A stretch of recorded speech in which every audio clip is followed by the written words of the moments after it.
बाजे आइपुग्नु पर्ने अहिलेसम्म आइपुगेन। होइन के भयो त्यसै आत्तेर बोलाएको छ त। घरघरि घरमा केटाहरू गएर कुटुना जस्तो गरे छिटो जा भनेर के भयो? हेर्न चिप्ले छोरी बिरामी भएर तँलाई बोलाएको, तैँले यताउति झारफुक गरिदिन्छस् कि भनेर। ए कुरो त्यसो पो? होइन के भयो यो नानीलाई? ल मैले हेर्न पर्ने भए यहाँ आँगनामा लिएर म पिँढीमा बसेर त हेर्दिनँ। ल यता लिएर त बिरामीलाई।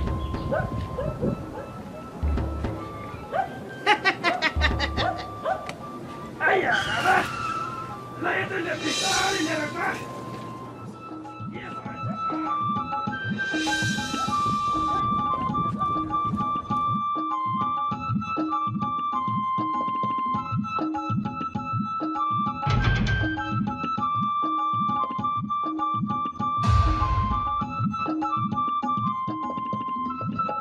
यो गाउँमा जे परे पनि सम्झिने भनेकै यही चिप्लेलाई त हो नि। कसैको घरमा गाईले दुध दिएन भने चिप्लेलाई सम्झिन्छन्, कसैको घरमा भैँसी ब्याउन सकेनन् भने पनि यही चिप्लेलाई सम्झिन्छन्। हुँदा हुँदा यो गाउँलेहरूले बोकोलाई खसी पार्न पनि यही चिप्लेलाई सम्झन्छन्। अनि कसैको गोरु मेलामा लागेन चिप्ले, घाँस काट्नु पर्यो चिप्ले, बाँसको तामा काट्न पर्यो चिप्ले, धन्न यी गाउँका मान्छेहरूले आमा काट्न पर्यो चिप्ले चाहिँ भनेका छैनन् है। अब आफू पर्यो इमान्दार मान्छे नाइ भन्न सकिँदैन, के गर्नु? खोइ जान्छ अलिकति खरानी लिएर के भएछ?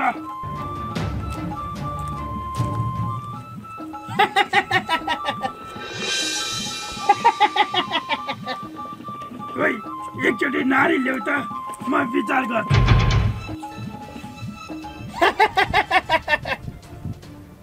बिरामी त धेरै गल्दै गएको छ, छिटो भन्दा छिटो उपचार गरिहाल्नु पर्छ।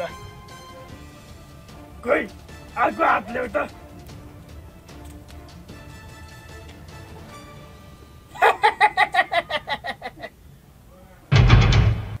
तिम्रो छोरीलाई बेलकटबाट आउँदै गर्दाखेरि तल बुर्दुङमा आएपछि भैँसे भूत लागेछ।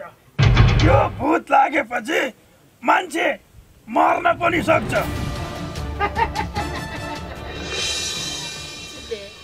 कहिले गरेर हुन्छ कि ती तलको रिठे झाँक्रीलाई बोलाउँ?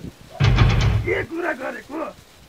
कस्ता ठाउँमा गएर 7 रात 7 दिन झाङ्ग्रो ठोकेर फोक्सी नचार आएको यो चिप्लेले यस्तो जहाँ भूत पन्छाउन सक्दैन होला। त्यसलाई त म लात्ताले हानेर 7 डाँडा काट्दिन्छु। तर के चिप्ले? पैसे भूत लागेको मान्छेलाई राँगो लाउनु पर्छ। होइन के भन्छ यो? जे पाए त्यही बोल्छ। बिचमा नबोल। मैले भन्न खोजेको के भने राँगो लिएर आएर आँगनमा पूजा लाउनु पर्छ भनेको। राँगो लाउनु पर्छ भने हो त। धुपसित ल्याउ त, म पहुँचाइदिन्छु। कोही ल्याउ त। ल यो ल्याइदिएको छु, जे पाए त्यही बोल्छ। त्यसो नभन न, भएकै कुरो हो। ल नानी हात तिर्नु पर्दैन। यस्ता भैँसे भूतलाई त म चट पारिहाल्छु नि। ए लाइटे पनि ल्यायो, बल्दैन ठाडो।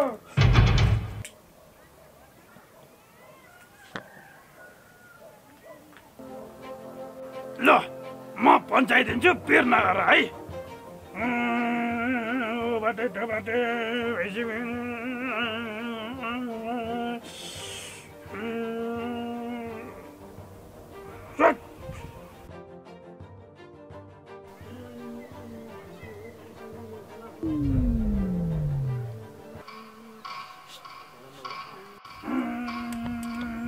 पैसे भुट हाल्नुलाई यसलाई खोला खोले लगाउँदैन।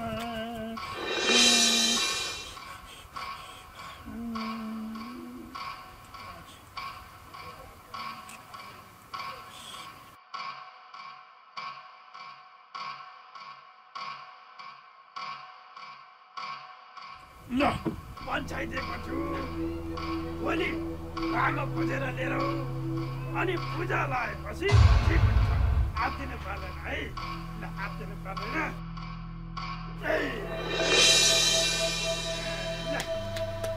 ल त अहिले ल म पनि जान्छु है त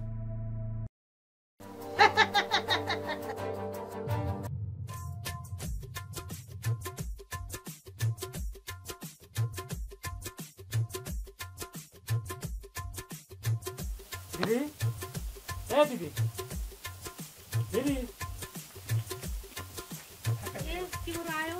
हेर न मलाई कस्तो टेन्सन भएको छ घरमा छोरी बिरामी छ यसो गाउँतिर गएर एउटा राँगो खोजेर ल्याइदियो न ल मान्छे बिरामी भएको छ रागो चाहिँ किन चाहियो नि ल तिमीले के कुरा गर्न खोज्यो नि मान्छेको घरमा भैँसी पाले हुन्छ समस्या हुनसक्छ त्यस्तो होइन मैले चिप्लेलाई उपचार गर्दैन भनेको थिएँ उसले राँगो चाहिन्छ भनेको छ त्यही भएर यति काम गरिदेऊ न बाबु ल त्यति काम गर्दिउँ त हामीले उहाँले भनिहाल्नु भयो हुँदैन र हुन्छ ल ल हेड हेड ल त्यो काम गरिदिनु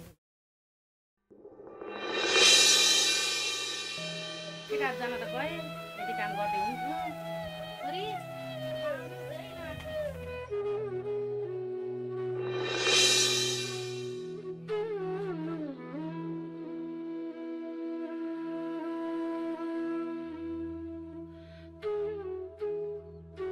केटा हो कता हिँड्ने हो तिमीहरू कता हुनु नि उहाँ बेतना दिदीको छोरी बिरामी हुन्छ रागो खोज्न हिँडेको नि रागो रे मान्छे बिमारी हुँदा रागा पूजा गर्ने कस्तो चलन आयो कसले भन्यो त्यो रागै पूजा गर्नुपर्छ भनेर कसले भन्नु नि तिनै चिप्ले बाले भने अरे के चिप्ले बाजेले बेदना दिदीलाई रागो खोज्नु पर्छ भनेर भने अरे त्यही भएर हामी त रागो खोज्न हिँडेको ल हुन्छ हामी तपाईँलाई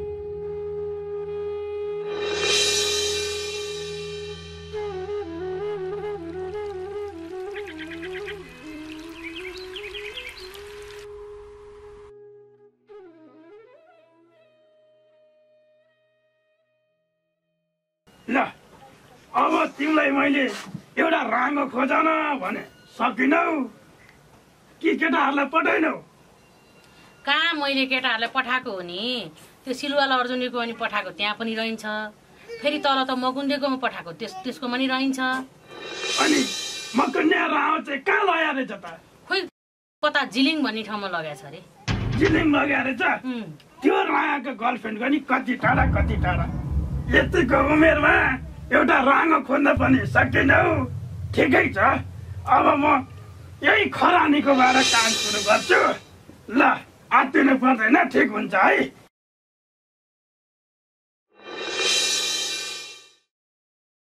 म त तिर मसान खेल्ने मान्छे ल केटा हो आत्तिनु पर्दैन तिर आयो भने पनि म सम्हाल्छु केही छैन ल के अब ढ्याङ्ग्रो छैन मादलै बाजा काम सुरु गरौँ ल है त म आफ्नो कर्मतिर लाग्छु अब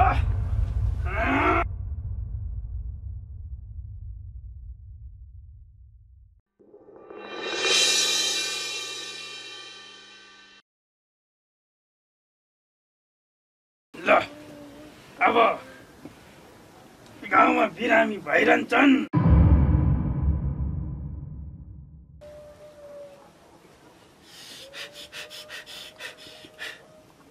पहिला घर बाँध्नु पर्यो नि त दायाँ बायाँ फेरि हुन्छन् जिस्किन आउलान् मेरो त फेरि पक्कै पछाडि बानी छ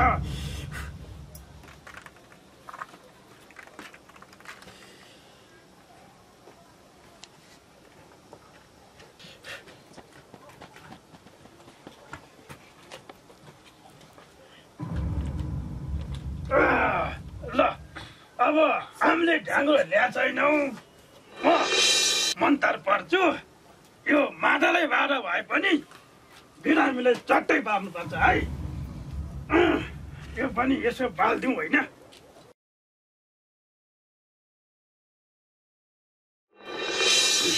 ल केटा माथा सुरु गर्नु है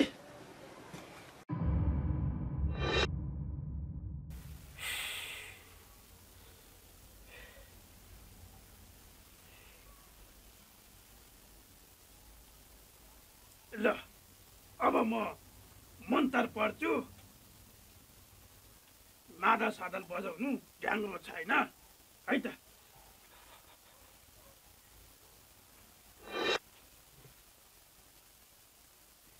त्रिशुलीको पातल ढुङ्गा धादिङ अड्डा छाउने त्रिशुलीको पातल ढुङ्गा धादिङ अड्डा छाउने अर्का छोरी भए पनि साह्रै माया लाउने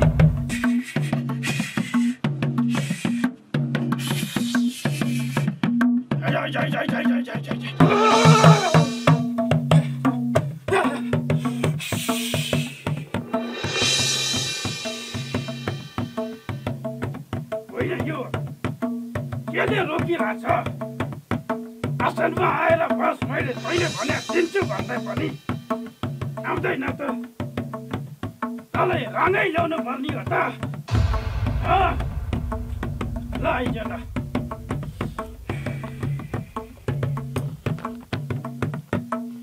जान्छु क्या छ अनुहार भरिका चारको कारण आफ्नै थरीका जान्छु क्या छ अनुहार भरिका चारको कारण आफ्नै थरीका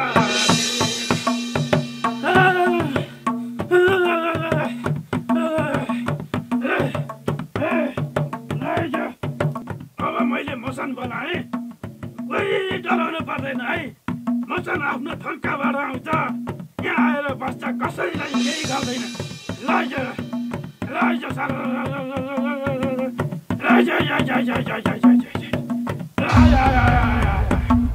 कसैले मसान देखेको छैन होला मैले देखेको छु ल मसान आयो है ल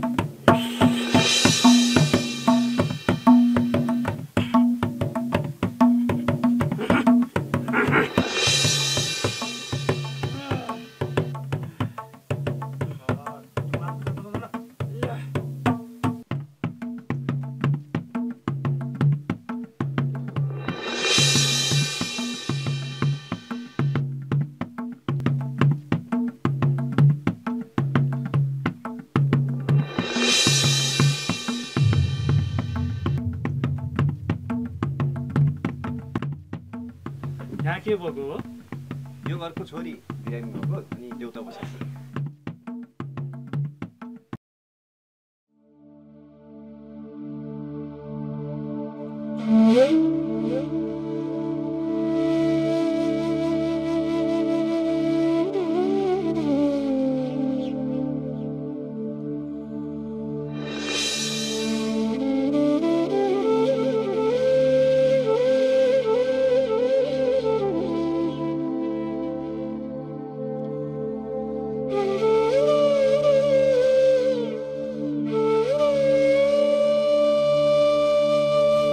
होइन के भयो तिम्रो छोरीलाई बिमारी भएको भने सुनेको थिएँ अलि कम भयो कि भएन कहाँ मेरो छोरी हो नि बहिनीकी छोरी बल्ल बल्ल आँखी थिए त्यसै पनि बिरामी परे अनि कोही जान्ने बोलाएर झारफुक गरेन त गरेको नि चिप्लेलाई बोलाएर झारफुक गरेर ढ्याङ्ग्रो ठटाएर दुनियाँ गरेको तर पनि यति अलिकति पनि ठिक भएन होइन के भएको तिमीहरू त्यस्तो चिप्लेको कुरो पनि मान्ने हो आगोलाई तातो पानीले पनि निभाउँछ चिसो पानीले पनि निभाउँछ हो त्यस्तै हो चिप्लेको कुरो सुनेर हुन्छ मान्छे मर्ला नि फेरि हस्पिटल लिएर जाऊ नानुलाई सहरमा बसेको मान्छे एक्कासी गाउँमा आउँदा हावापानी मिल्दैन बिमारी परिहाल्छ नि ढ्याङ्ग्रो ठटाएर हुन्छ र के तालको होला रुक्क लिएर गइहाल हस्पिटल अब म हेरको छोडा मान्छे नै बोलाउँछु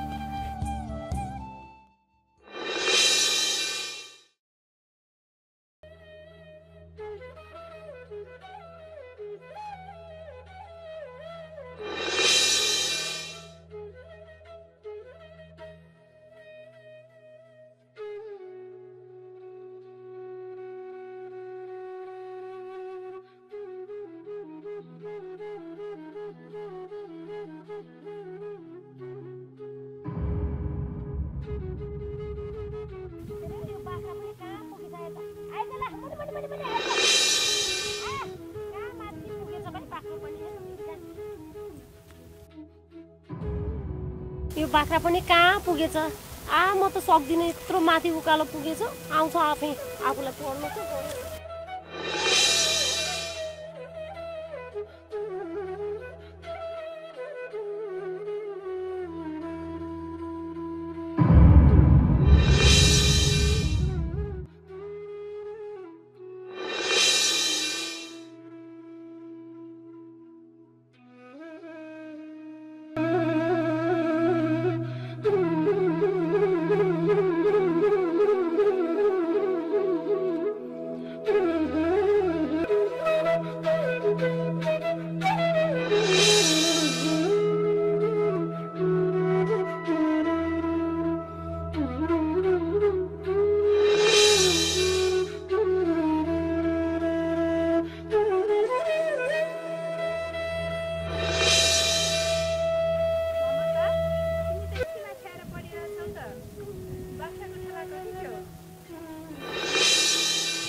ममता बाख्रा गोठालो यति माथि मेरो नाम कसरी थाहा पाउनु भयो तपाईँले मैले त तपाईँलाई चिनिनँ ला यिनीहरूले त मलाई चिन्दैन पो त म मात्रै चिन्छु यिनीहरूलाई त सबै कुरा पो खोलिरहेको रहेछु हे यिनीहरूले नचिनेकै छ मलाई तिम्रो बारेमा सबै थाहा छ तिमीलाई म राम्रोसँग चिन्छु तिमी मेरो दिदीसँगै पढ्छौ होइन तपाईँको दिदी को हो र तपाईँको दिदी पैसा ए पैसा त मेरो साथी हो नि अनि पैसालाई देखिँदैन नि आजभोलि गाउँमा छैनन् र कहाँ गइसिन् दिदी त कहाँ हुनुहुन्छ त यहाँ तल बजारमा बसेर पढ्नुहुन्छ अहिले म बस्छु यता मम्मी एक्लै हुनुहुन्छ ए तैँले मलाई नचिनेर ठिक गरिस् तैँले नचिन्दै म तँलाई कसरी बदला लिन्छु त्यो मलाई मात्रै थाहा छ ए के भएको किन चलाउनु भएको केही पनि भएको छैन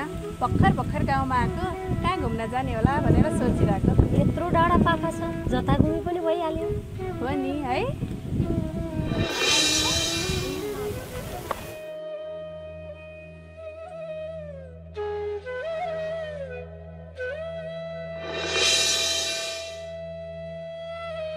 म तँलाई कसरी बदला लिन्छु त्यो मलाई मात्रै थाहा छ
आफ्नै घरको बारदलीबाट आफ्नै जन्मभूमि प्रत्यक्ष हेर्दा त यो मन कति प्रफुल्ल हुँदो रहेछ।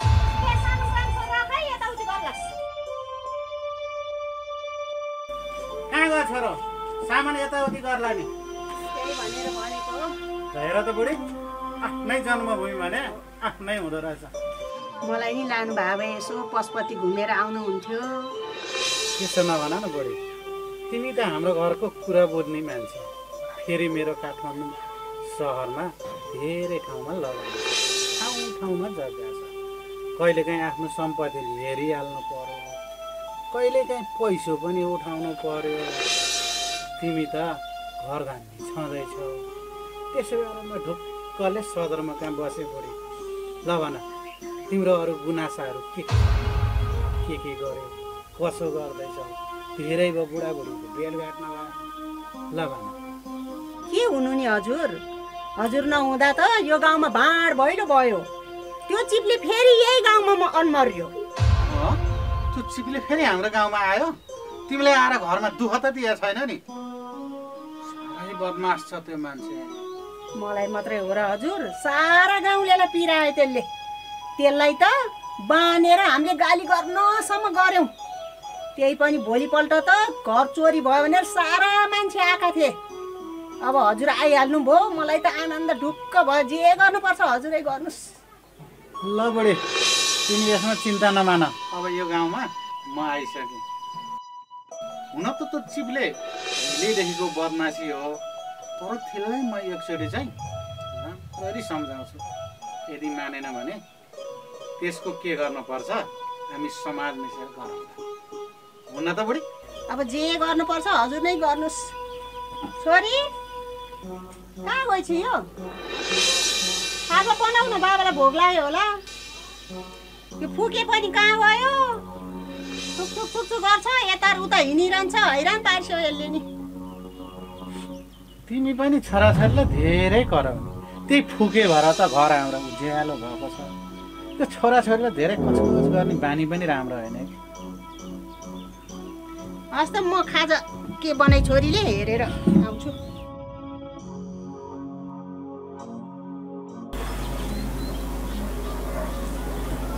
बाबा खाजा लिएर आएँ मैले, हजुरलाई मनपर्छ भनेर मकै भटास फुटेको। ए मकै भटास? आफ्नो छोरीले मकै भटास फुटेको नखाएको पनि 2-4 वर्षै भइसकेको थियो, खान पर्यो। हजुर कहिले घरमा बस्ने होइन, अनि कहाँबाट खान पर्यो? आहा, आफ्नो छोरीले बनाएको कति मिठो। अनि छोरी, तिम्रो पढाइ चाहिँ कस्तो चल्दैछ त? राम्रो छ बाबा। राम्रो छ? पास हुन्छौ नि? एक्जाम त राम्रै दिएको छु। ल म तेरो स्कुलमा गएर नै बुझ्छु मेरो छोरीले कस्तो परीक्षा भनेर। अनि के छ त अनि तेरो नयाँ नौलो खबर चाहिँ? सबै ठिक छ।